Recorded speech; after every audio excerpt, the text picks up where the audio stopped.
Hello guys, this is Yads and welcome again sa ating panibagong videos kung saan dito ipapakita ko sa inyo yung mga decals na linagay ko sa aking Kawasaki RS200. So ito na siya ngayon. Yan. Kasi yung sa dating kulay niya na black at saka parang gray, dinagdagan ko siya ng light gray para mas makulay. So yan,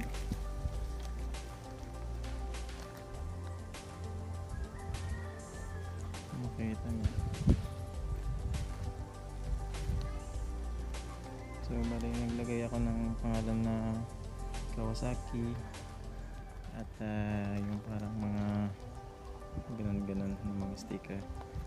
So hindi ko na dinamihan yung paglagay ng sticker kasi parang ano lang siya, parang hindi naman masyadong OA.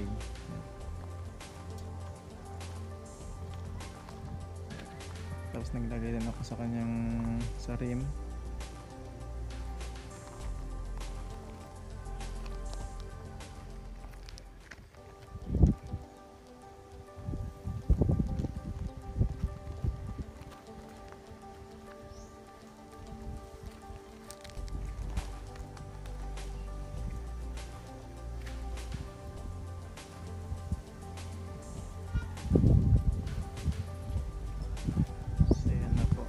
Itsura ng ating Kawasaki RS200.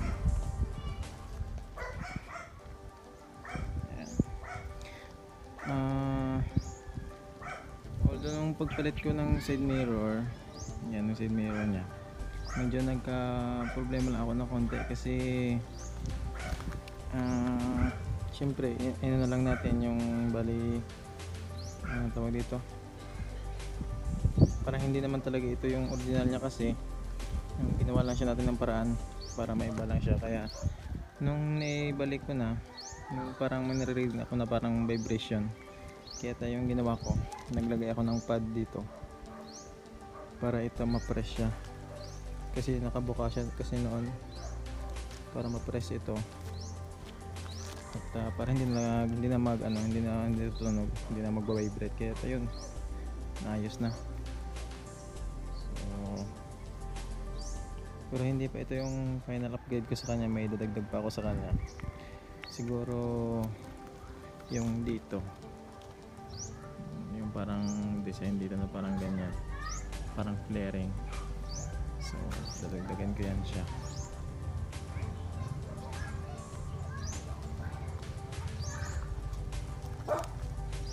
So yung ating pipe stock pipe pa rin.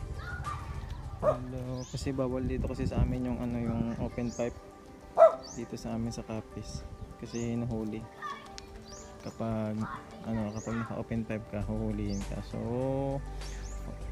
although maganda naman yung tunog, kahit stock pipe siya, maganda naman yung tunog niya. Ipaparinig ko sa inyo.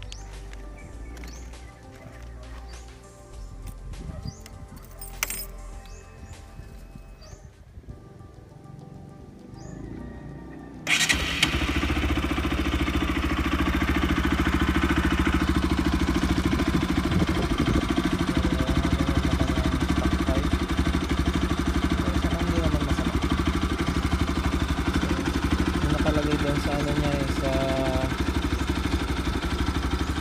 brochure niya, medium race yung tunog niya.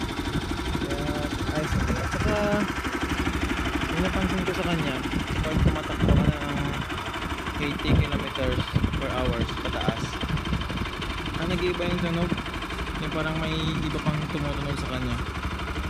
Basta ganun, may maririnig ka na parang uugong na maganda pakinggan. Yun yung nagustuhan ko talaga sa kanya. Siguro dahil dun sa triple spark plug niya, kasi tatlo yung spark plug niya. Siguro palagay ko kapag nakatakbo ka ng 80 km pataas, parang mag-activate yung lahat ng spark plug niya, parang ganun siguro. Kaya nag-iba yung tunog niya.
itsura niya.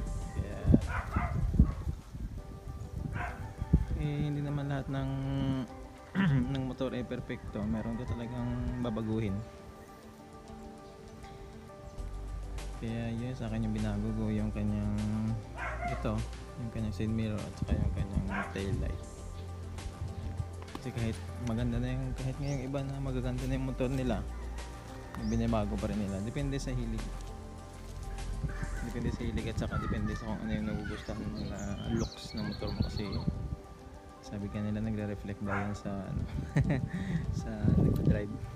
Kapag kakaiba daw yung motor parang kakaibang ka rin daw, nila lang ganun. Yeah. So ayan guys, thank you sa panonood at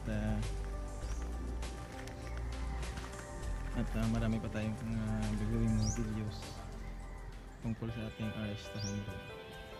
So see you sa next video.